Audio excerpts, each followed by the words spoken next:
오늘은 이제 곧 오소서 임마누엘. 그래도 감사하게도 성탄절 주제와 같아서 임마누엘, 우리가 맨날 임마누엘 하는데 임마누엘을 왜 이렇게 임마누엘 하는지 그 배경을 이해해야 됩니다. 이거 배경을 잘 모르는 분들이 대부분이라고 봐요. 잘 설명을 안 하거든요. 요게 약간 이제 복잡하게 되어 있기 때문에 왜 임마누엘 징조를 하나님 우리에게 주셨는가를 오늘 저와 여러분이 잘 이렇게 집중을 해서 그래서 임마누엘이 예수님이 되시는가 보다, 왜 오셨는가, 그런 이해를 하시면 됩니다. 시험 안 봅니다. 시험 안 보니까 이해하시면 그래야 또 내일 성탄절인데 좀 더 우리가 임마누엘 예수님을 우리가 더 찬양하는데 기쁘고 즐겁게 그 찬양하게 되리라 믿습니다. 오전에도 말씀드렸잖아요. 이스라엘 위로, 왜 위로가 되는지, 그렇죠? 좀 조금 우리가 이해를 하니까 정말 위로가 되겠네, 그렇죠? 우리의 삶에도 여러분의 모든 가정의 여러 가지 문제들 가운데서도 위로가 있기를 바랍니다. 왜냐하면은 그분은 이제 어떤 분이시냐, 임마누엘 되시는 분이니까. 여기 이제 이사야에서 예언된 말씀입니다. 자, 한번 읽어보겠습니다. 123문 둘째 강구는 무엇입니까? 자, 시작. 나라가 임하옵소서로 이러한 강구입니다. 주님의 말씀과 성령으로 우리를 통치하시사 우리가 점점 더 주님께 순종하게 하옵소서. 주님의 교회를 보존하시고 흥황케 하옵시며 마귀의 일들과 주님께 대항하여 스스로를 높이는 모든 세력들, 그리고 주님의 거룩한 말씀에 반대하는 모든 악한 의논들을 멸하여 주옵소서. 주님의 나라가 온전히 이루어져 주께서 만유의 주가 되실 때까지 그리하옵소서. 그러니까 나라가 임하옵시며라는 기도는 이제 주님의 나라, 주님의 나라는 이제 주님이 통치하는 나라지요. 그러니까 통치권입니다. 우리 교회가 주님의 나라가 되길 원합니다. 우리 중심교회, 또 여러분의 가정이 주님의 나라가 되기를 원합니다. 주님의 통치권이 제대로 작동하는 것을 얘기해요. 여러분의 심령이 주님의 나라가 되기를 원합니다.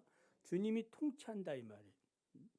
내가 왕이 아니고 주님이 왕이 되셔서 그분이 나를 통치하는 그 나라, 이 나라가 온전해지기를 원하는 거예요. 만유의 주가 되실 때까지 주님의 통치권이 능력 있게 나타나게 해 주십시오라는 그런 기도의 내용입니다. 자, 이 기도는 이제 구약의 배경으로 얘기하자면 다윗에게 약속한 그 임금, 메시아죠. 그 임금을 보내 주십시오라는 그런 간구와 같아요. 천사 가브리엘이 마리아에게 나타나 가지고 이런 말을 하지요. 내가 잉태하여 아들을 낳을 것이고 하나님께서 너희 조상 다윗의 왕위를 그에게 줄 것이라. 왕위를 준다는 말은 임금이 된다는 말이잖아요. 누구에게? 마리아의 뱃속에 지금 있는 그 예수님, 그 예수님이 임금이 된다 이 말이에요. 마리아는 어떤 신앙적인 태도를 가졌습니까? 구약의 이 말씀을, 예언을 믿는다면 뭐라고 대답하는 거예요? 지금 이 다윗의 언약을 얘기하고 있거든요. 그러니까 뭐라고 대답해요? 주의 계집종이오니 말씀대로 내게 이루어지이다. 내일 이제 설교할 내용이기도 하죠. 마리아의 신앙, 말씀 신앙. 주의 말씀대로 내게 이루어지리이다.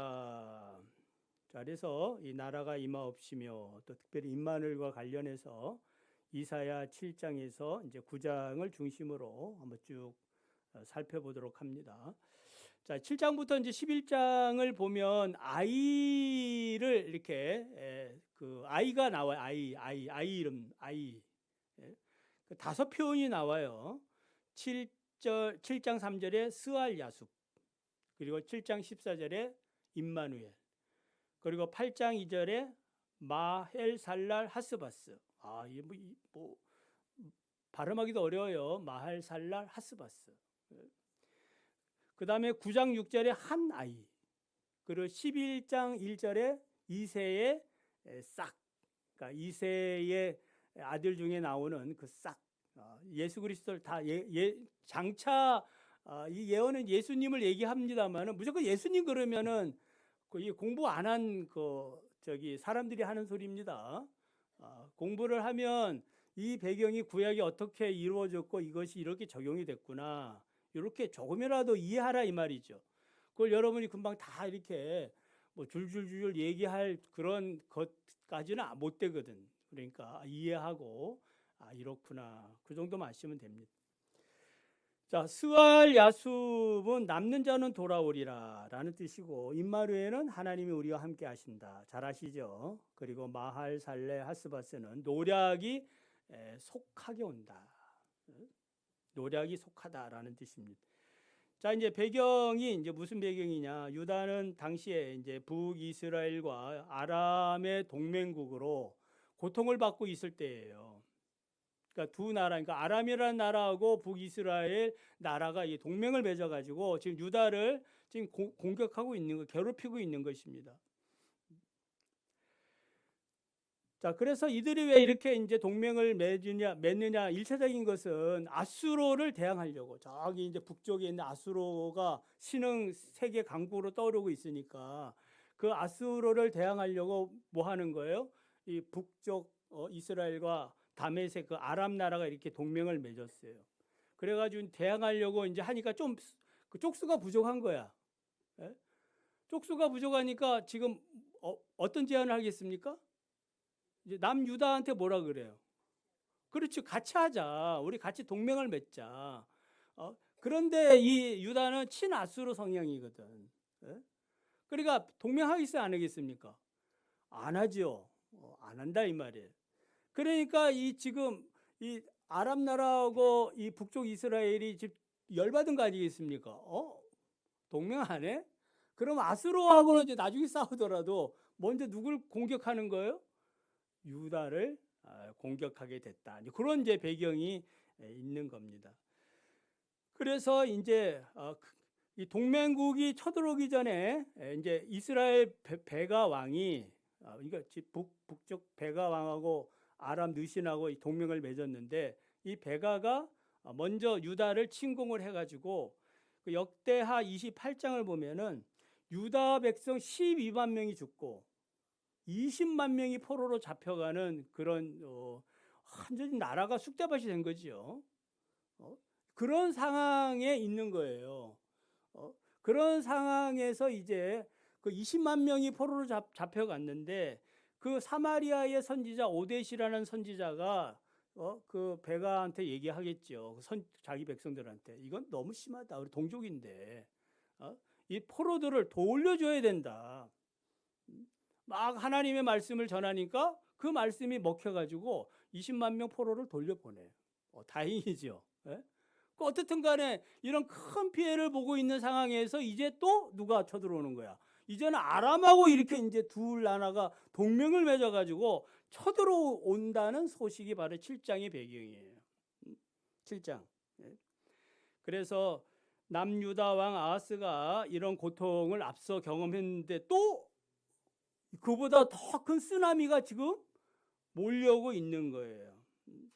자, 이럴 때에 우리 하나님께서는 이사야와 이사야의 아들 스왈 야숲을 이제 이 아하스를 만나게 한다 이 말입니다. 그 만난 장소가 그 성경에 기록되어 있죠. 7장 그 1절부터 이게 보면 나와 있죠. 그 다윗의 집, 자, 거기 보면 이제 세탁자의 밭 큰 길에서 이제 만납니다. 스왈 야숲의 뜻은 남은 자는 돌아오리라라는 뜻이에요. 아하스에게 주어지는 첫 번째 이름이다라는 의미를 가지고 있습니다. 그러니까 장차 이거는 이제 뭐 당장은 아니더라도 장차 유다가 멸망할지라도 하나님은 경건한 자를 돌아오게 한다라는 큰 그런 계획을 지금 말씀하고 있는 겁니다. 자, 이러면서 이제 이사야는 왕에게 말하지요. 여호와를 믿으십시오. 하나님께서 큰 계획을 가지고 있습니다. 하나님의 섭리를 믿으십시오. 그러니까 수알 야습이 주는 의미가 이제 그런 의미예요. 그럼 하나님께서 하실 일들을 믿지 못하겠거든 뭐 하라는 거예요? 징조를 구하라는 거지. 그 왕이 보니까 지금 딱 보니까 믿으려고 하지 않으니까 딱 눈치 보면 알지 않습니까? 여러분 지금 믿으려고 하고 있는지 안 하고 있는지, 말씀이 지금 들려주고 있는지 안 들려주고 있는지 저를 보세요. 예, 저를 봐야 말씀이 들려지지. 예, 저하고 눈 맞춰 보세요. 자, 눈. 예, 째려보는데 저를 봐야 돼. 아셨죠? 보는데 거리낌이 없어야 돼. 그래야 은혜를 받습니다. 목사를 보는데 약간 뭐 불편해 그러면은 은혜 받기 쉽지 않아요. 천년을 교회 다녀도 그 목사한테 은혜 못 받습니다. 그거는 저는 진리라고 생각을 해요. 저를 볼 때 눈이 마주쳐야 돼. 마음이 통하거든. 다시 우리 다이 저를 보세요. 네. 계속 보세요. 네, 저를 보셔야 돼. 자, 저를 보셔야 영적인 교류가 생기는 겁니다. 할렐루야. 자, 다시 딱. 우리 지훈이도 보네. 감사합니다. 네. 그럼 다 본 거야. 자, 그래서 지금 이 아하스가 딱 보니까 믿으려고 하지 않는 거예요. 그러니까 이사야가 뭐라 그래? 친절하게도 하나님께 징조를 구하세요. 징조를 구하면 하나님께서 왕에게 믿을 수 있는 징조를 줄 겁니다. 그래서 하나님을 믿으라는 얘기 아니겠습니까? 그러니까 아하스가 뭐라 그래요? 나 징조 구하지 않습니다. 하나님을 시험하지 않겠습니다. 라고 얘기해요.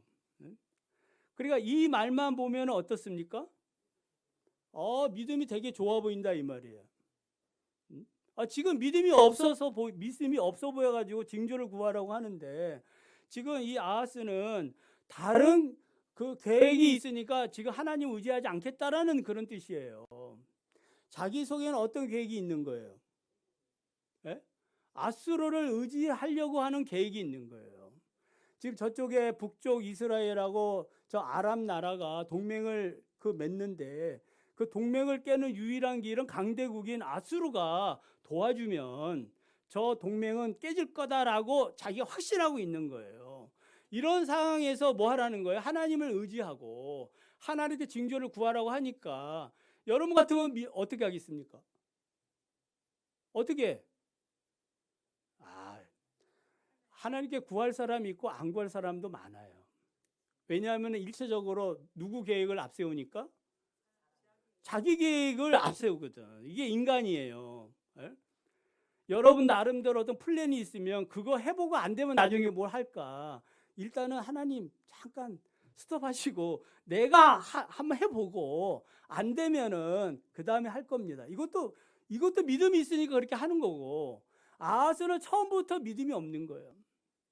하나님을 믿는 척 하면서 안 믿는 거거든요. 자기 계획이 있는 겁니다. 그래서 아수르에게 종을 바쳐가지고 북이스라엘과 아람의 동맹군을 물리치는 계획을 가지고 있습니다. 이 계획은 아주 자기 딴에는 훌륭한 계획이다라고 지금 생각하고 있는 거예요. 그래서 아하스의 속마음을 훤히 알고 있는 이사야가 이런 말을 해요. 다윗의 집이여, 그러니까 왕에게 얘기하는 거죠. 다윗의 집이여, 원하건대 들으십시오. 너희가 사람을 괴롭히고도 그것을 작은 일로 여겨 또 나의 하나님을 괴롭게 하십니까? 그러므로 주께서 친히 징조를 너희에게 주실 것입니다. 징조를 구하지 아니하는데 징조가 주어진 것이 무슨 징조예요? 임마누엘 징조예요. 자, 그러면 왜 임마누엘 징조가 주어졌을까요? 사람들이 안 믿으니까. 아하스가 안 믿으니까. 안 믿는 이 세상에 하나님은 징조를 주어서 결국 누가 하신다? 하나님이 하신다. 그러니까 예수 그리스도가 이 땅에 임마누엘 징조로 오신 것은 이 세상이 불신으로 가득 차니까 하나님이 스스로가 징조를 주신 거예요. 너희들은 안 믿지만은 너희들에게 구원의 길을 이렇게 여신 걸 보면 하나님이 하신 것인 줄 알라. 그러니까 믿을 수 있는 징조를 줘야 되겠어요? 믿을 수 없는 징조를 줘야 되겠어요? 이왕 하나님이 하실 거라면. 믿기 너무너무 어려운 것을 줘야. 이걸 누가 하신 거야?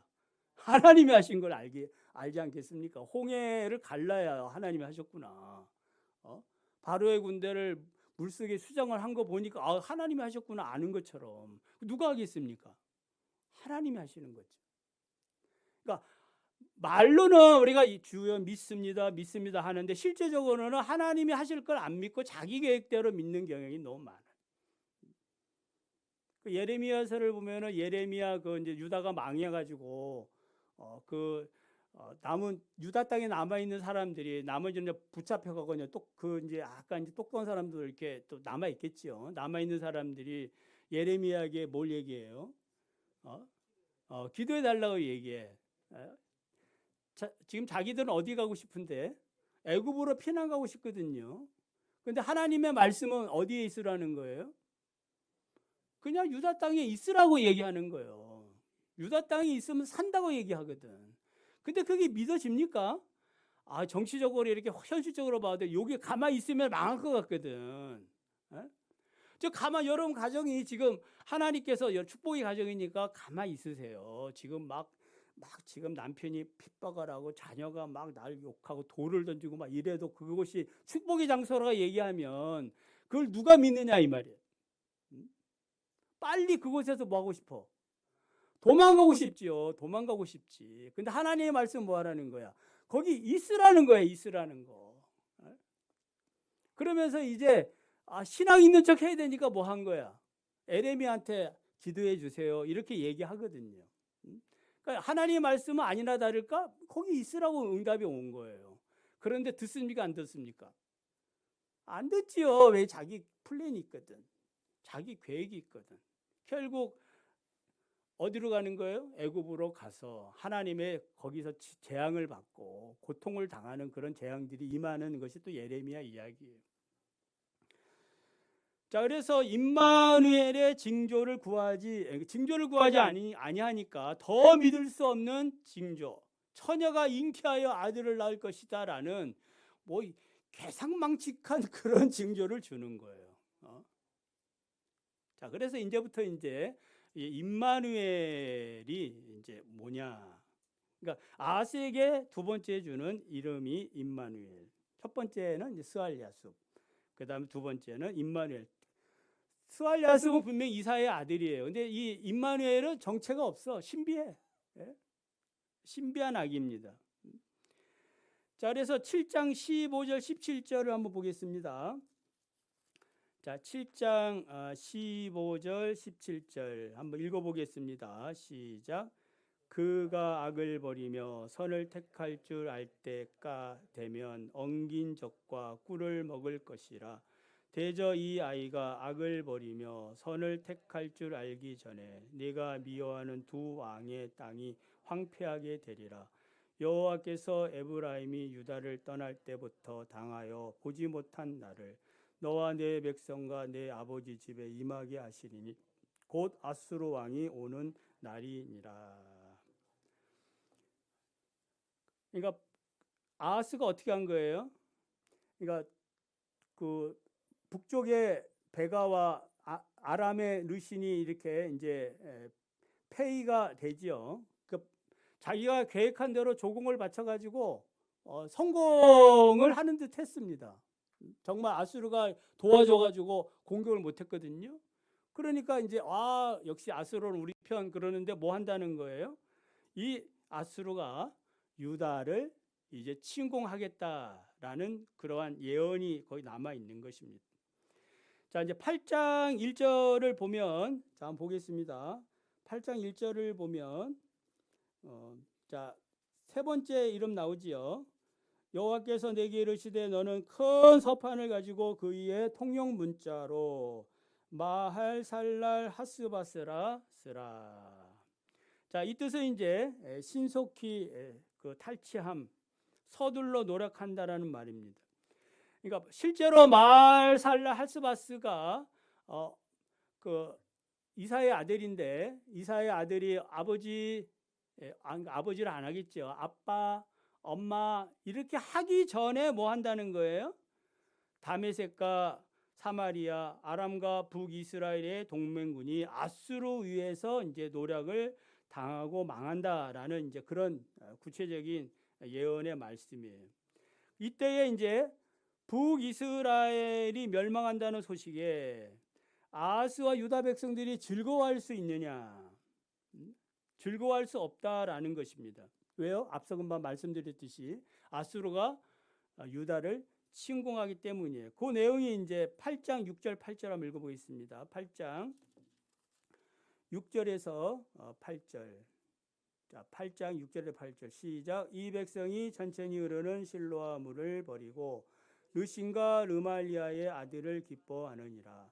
그러므로 주 내가 흉흉하고 창이란 큰 아수 곧 아수르 왕과 그의 모든 위력으로 그들을 뒤덮을 것이라. 그 모든 골짜기에 차고 모든 언덕에 넘쳐 흘러 유다에 들어와서 가득하여 목에까지 미치리라. 임마누엘이여 그가 펴는 날개가 내 땅에 가득하리라 하셨느니라. 아멘. 자, 이게 르신은 누굴 얘기하는 거예요? 아람왕 르신. 그 다음에 르말리아의 아들은 북쪽 왕 베가를 얘기해요. 자, 이 북쪽 왕과 그 다음에 이 아람이 왜 망했습니까? 아수르가 쳐들어와서 망한 거죠. 그래서 이들을 기뻐해요. 유다는 기뻐한다는 뜻이에요. 자만이죠. 이 말은 이제 유다가 의지하고 있는 아수르와 이제 북이스라엘 멸망시키니까 그렇게 이제 기뻐하는 거고. 자, 뒷절에 보니까 이제 7절 8절에 그러므로 주 내가 우리 하나님께서 어떻게 한다는 거예요? 흉흉하고 창이랑 큰 아수 곧 아수르 왕과 그 위력으로 그들을 덮을 것이라. 누굴 덮는다는 거예요? 유다를 지금 심판한다라는 것입니다. 이 심판의 위력이 얼마나 큰지 모든 골짜기에 차고 모든 언덕에 넘쳐, 그죠? 목까지. 그래도 다행히 목까지입니다. 머리까지 하면 완전 정복당하는 건데 목까지 지금 그렇게 고통을 당하였다라는 것입니다. 그러니까 흉흉하고 창이란 큰 하수에 넘치면 이제 노아 홍수를 연상하게 하는데 이 아수르의 침공이 너무너무 이렇게 이제 위협적이었다라는 것을 말씀하고 있어요. 자, 여기 이제 임마누엘 또 나오지요. 뒤에 보면 뒷 8절 끝에 보니까 임마누엘이여 그가 펴는 날개가 내 땅에 가득하리라 하셨느니라. 여기 이제 7장 14절에 임마누엘 나오지요. 그 임마누엘이 이제 두 번째 나오는데, 예? 그렇죠. 여기 여기 심판 아니죠. 심판이 아니고 임마누엘 우리와 함께 하시는 하나님이시니까 그가 펴는 날개로 유다가 어떻게 된 상태예요? 지금 목까지 지금 이렇게 그 아수르에서 점령을 당하지 않았습니까? 그러면 이렇게 이제 목까지 왜 이렇게 위협을 당했어요? 아수르를 의지한 결과 그 아수르가 배반해 가지고 지금 이렇게 하나님의 심판으로 고통을 당하고 있는 거거든요. 그러니까 이러한 아수르의 침공 아래에 이제 겨우 예루살렘과 예루살렘 왕이 남아 있는 거예요. 이게 머리가 남았다 이 말은 이제 조금만 남은 거예요. 근데 조금 남은 것이 뭐예요? 아까 스알 야수 남은 것을 통해서 뭐 하는 거예요? 하나님이 이제 회복을 주신다. 그 히스기야 때에 아수르가 침공하지 않습니까? 아수르가 침공할 때에 어떻게 했어요? 하나님께 기도하니까 히스기야가 어떻게 됐어요? 하루에 아수르 군인 18만 5천 명이 죽는 한순간에 죽어버리는 그 임마누엘의 날개가 보호하는 그러한 그 예언의 말씀도 있는 거예요. 그래서 임마누엘이 이 두 번째 나오는 거죠. 그러니까 다른 점은 이제 날개가 있느냐 없느냐 이제 그거는 중요한 건 아니고 하나님께서 우리와 함께 하셔서 자기 백성을 보호한다라는 이름으로 지금 사용되고 있습니다. 자, 우리가 이제 내일 성탄절인데 성탄절은 바로 임마누엘이죠. 그 천사가 이렇게 말하지요. 마태복음 1장 21절 23절에 보면은 아들을 낳으리니 이름을 예수라 하라. 이게 순서가 중요합니다. 저를 보세요. 아들을 낳으리니 이름을 예수라 하라.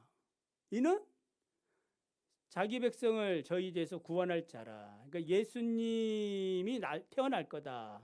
이렇게 하고 바로 이어서 이 모든 일이 된 것은 주께서 선지자로 하신 말씀을 이루려 함이라 이르시되 하면서 무슨 얘기 나오는 거예요?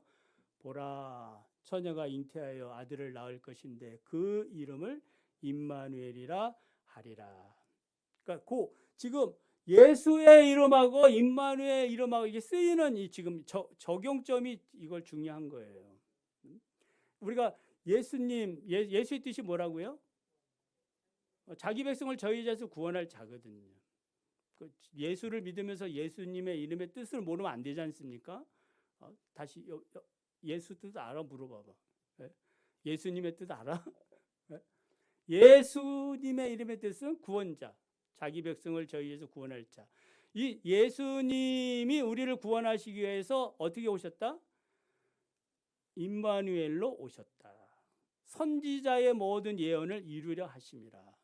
그러면 지금 선지자의 예언은 지금 어디 배경하고 있는 거예요? 이사야 지금 7장, 8장. 아직 9장 보지 않았습니다만은 요 세 장을 중점적으로 살펴볼 때에 임마누엘이 누군가 그 정체를 알 수가 있어요. 자, 그러면 이제 이사야 9장을 보면 자, 이제 7장, 8장 대충 봤죠? 임마누엘. 자, 9장을 보면 임마누엘이 누군지 정확하게 가르쳐 줘요. 자, 9장 보십시오. 9장 1절, 2절 읽어보겠습니다. 9장 1절, 2절 시작. 전에 고통받던 자들에게는 흑암이 없으리로다. 옛적에는 여호와께서 스불론 땅과 납달리 땅이 멸시를 당하게 하셨더니 후에는 해변길과 요단 저쪽 이방의 갈릴리를 영화롭게 하셨느니라. 흑암에 행하던 백성이 큰 빛을 보고 사망의 그늘진 땅에 거주하던 자에게 빛이 비추도다. 아멘. 자, 이 말은 이제 역사적으로 아수르나 바벨론의 포로로 잡혀갔던 사람들이 이제 하나님 은혜로 돌아오게 된다라는 회복을 얘기해 주고 있어요. 자, 그럼 한번 물어보겠습니다.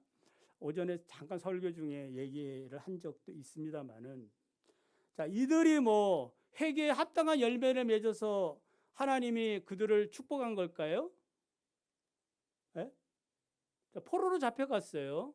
아수르에 잡혀가고, 먼 나라에 가고 바벨론에 또 포로로 잡혀가고, 사마리아는 완전히 쑥대밭이 돼가지고 혼혈 민족들이 이렇게 섞여 살게 되어지고 나라가 아니거든요.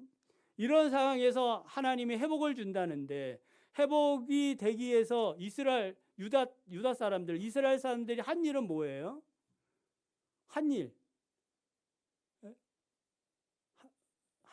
뭘 했을까?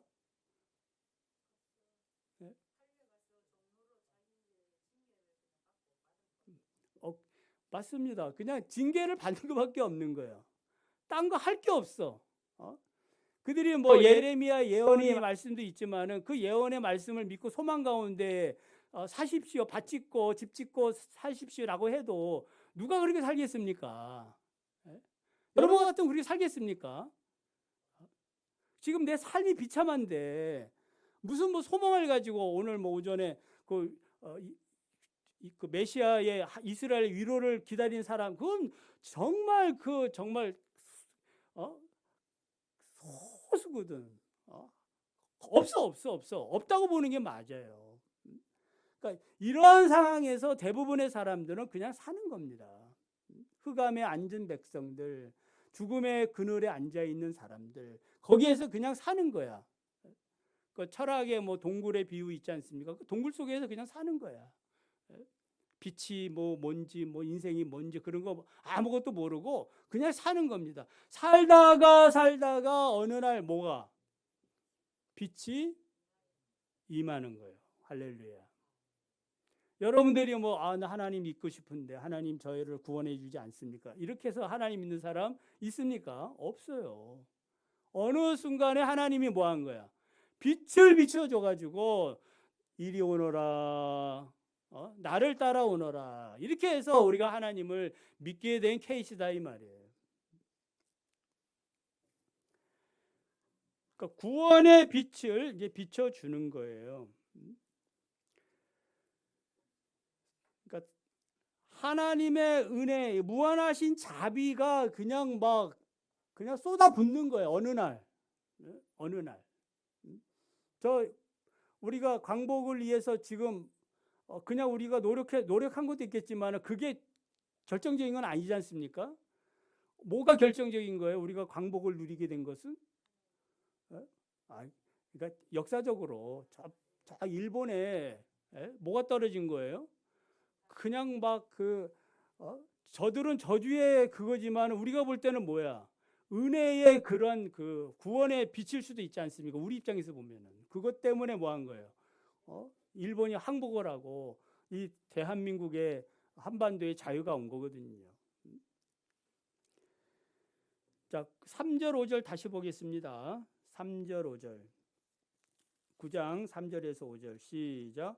주께서 이 나라를 창성하게 하시며 그 즐거움을 더하게 하셨으므로 추수하는 즐거움과 탈취물을 나눌 때에 즐거움같이 그들이 주 앞에서 즐거워하오니 이는 그들이 무겁게 맨 멍에와 그들의 어깨의 채찍과 그 압제자의 막대기를 주께서 꺾으시되 미디안의 날과 같이 하셨음이니이다.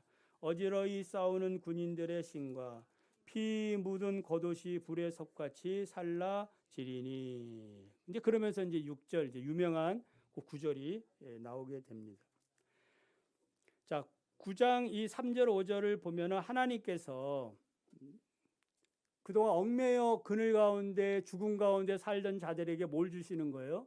승리를 주시게 된다라는 거예요. 무겁게 맨 멍에 어깨에 채찍, 압제자의 막대기 주께서 꺾으시고 이 꺾으신 것이 미디안의 날과 같다. 미디안의 날은 어떤 날이에요? 전에 우리 장로님 설교했죠? 미디안의 날, 보리떡 한 덩어리. 기도원의 300용사로 미디안 13만 5천 명을 쳐부순 날, 그런 날과 같이 해준다 이 말이에요. 할렐루야. 여러분이 그 미디안 그 13만 5천 명을 어떻게 이겨요? 못 이기지요. 이길 수 없지요. 불가능합니다. 안 됩니다.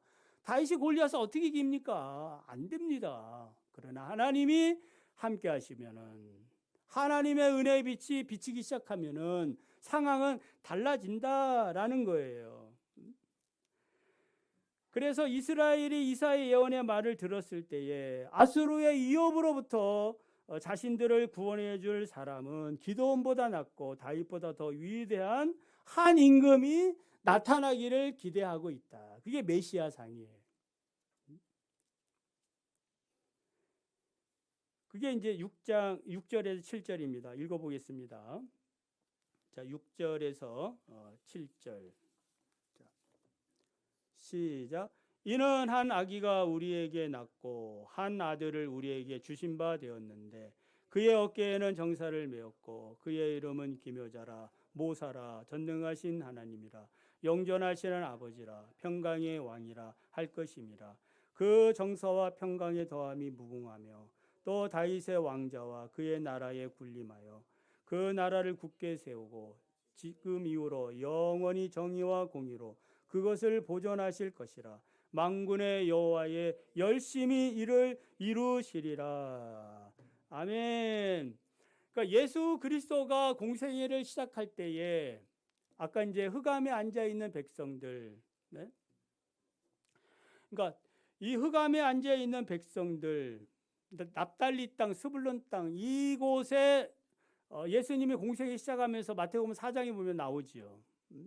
선지자가 예언한 대로 이 지역에 뭐 하는 거예요? 빛이 비치었도다. 메시아의 빛이 비친 거예요. 강제적으로 하나님의 은혜가 임한 거예요. 그러니까 이 사람들은 구약의 사람들처럼 소망 없이 그냥 죽음의 그늘 가운데, 죄의 죽음 가운데 살던 자들이었는데 임마누엘이 오신 거예요. 그리고 그 임마누엘은 그 아기다라고 얘기하는데, 위대하신 그 아기는 어떤 분이세요? 바로 이게 오늘 금방 읽은 대로 처녀가 아이를 낳을 것인데 그의 이름을 임마누엘 하리라. 그 아이는 이제 네 가지 특징을 가지고 있는 그런 분이세요. 첫 번째는 정사, 왕권을 맨 왕이고 기묘자다.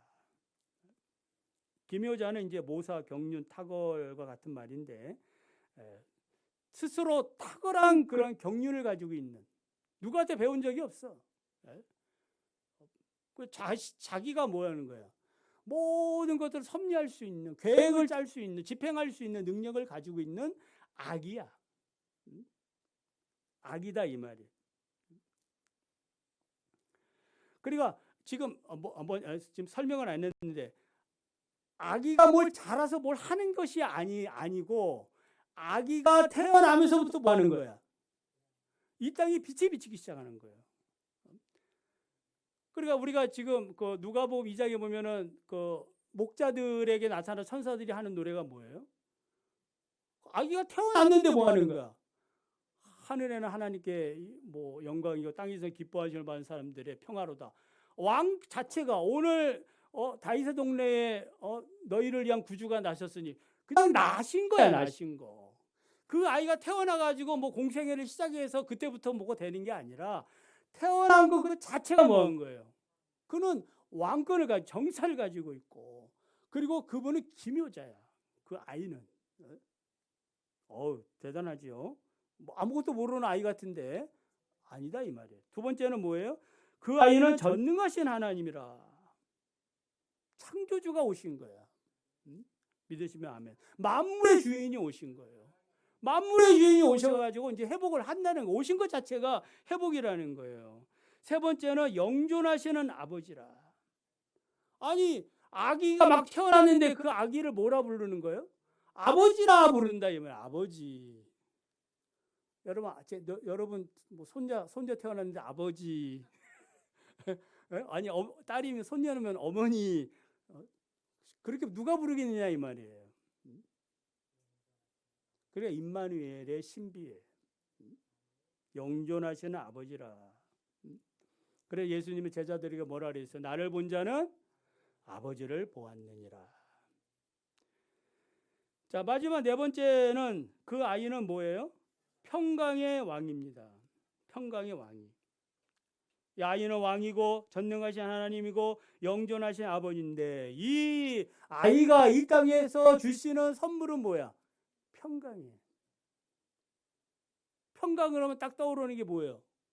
예수님의 사역과 관련해서 딱 떠오르는 게 뭐예요? 떠올라야 되는데. 자, 힌트를 좀, 부활하신 예수님 첫 번째 하신 말씀, 평강이 있을지어다, 평안할지어다, 샬롬 샬롬. 그러니까 이 땅에 왕이 메시아가 왜 오셔야 되느냐? 그것은 궁극적으로 뭐예요? 이 땅의 평강이에요. 평안이에요. 하나님과 죄인이 하나가 되고 사람과 사나가 하나가 되어지고, 그게 십자가의 의미다라고 보시면 됩니다. 가까이에는 아수르와 바벨론의 포로로 잡혀갔던 자들을 해방시켜주고, 그 이사야 38장, 그러니까 37장은 그 마른 뼈들이 살아나는 관상이고 38장은 두 막대기 비유거든요. 두 막대기 비유를 아십니까? 하나는 유다라는 막대기고 하나는 그 북이스라엘 막대기인데, 이 두 막대기가 다 망하거든. 근데 이 두 막대기를 뭐 한다는 거예요? 하나가 되게 회복시켜 준다라는 환상이 있어요. 두 막대기 환상이. 그러니까 하나님 하시는 거예요. 그러니까 이 사람들이 뭘 해가지고 우리가 뭐 열심히 뭐 이렇게 기도하고 우리가 충성하면 하나님 복 주신다. 그럴 수도 있겠지만은 그거는 하나님께 구원받은 자들로서 하는 거지. 그것이 조건으로 삼아가지고 우리가 열심히 우리가 주를 위하여 충성합시다. 그러면 하나님 우리에게 복을 주고 부흥케 해주고 우리가 뭔가 될 겁니다. 이거는 순서가 바뀌었다 이 말이에요. 우리가 할 수 있는 것은 아무것도 없어요. 죄와 허물로 죽었던 너희를 살리셨다. 흑암 가운데 그냥 소망 없이 그냥 신음소리만 내고 그렇게 그냥 살던 인생이었는데 어느 날 뭐 하는 거예요? 빛이 비추어 가지고 살아난 거야. 살아난 사람이 누군지는 모르지만 그 사람 뭐예요? 복 있는 사람이에요. 선택받은 사람입니다. 그걸 선택이라고 얘기하는 거예요. 저와 여러분은 복받은 사람인 줄 믿습니다. 옆 사람 보러 당신은 복받은 사람입니다. 무슨 복 받았어요? 무슨 복? 하나님의 은혜의 빛이 비춰진 거예요. 그 영광의 빛이 비춰진 거예요. 아까 전 말씀드렸지만 스불론 땅과 납달리 땅 그 예수님 공생할 때에 흑암에 앉은 백성이 큰 빛을 보았고 이곳에 빛을 비추기 시작함으로 갈릴리 지역 소외된 이 지역에 예수님께서 공생애를 시작함으로 해가지고 뭐 한 거예요? 이사야 9장에 이 예언 임마누엘이 어떤 일을 하시는가가 본격적으로 이제 사람들에게 이제 드러나는 계기가 됐다 이 말입니다. 그러니까 임마누엘의 축복은 오늘도 내일도 주님 오실 때까지 계속 되어지는 사건인 줄 믿으시기를 바랍니다.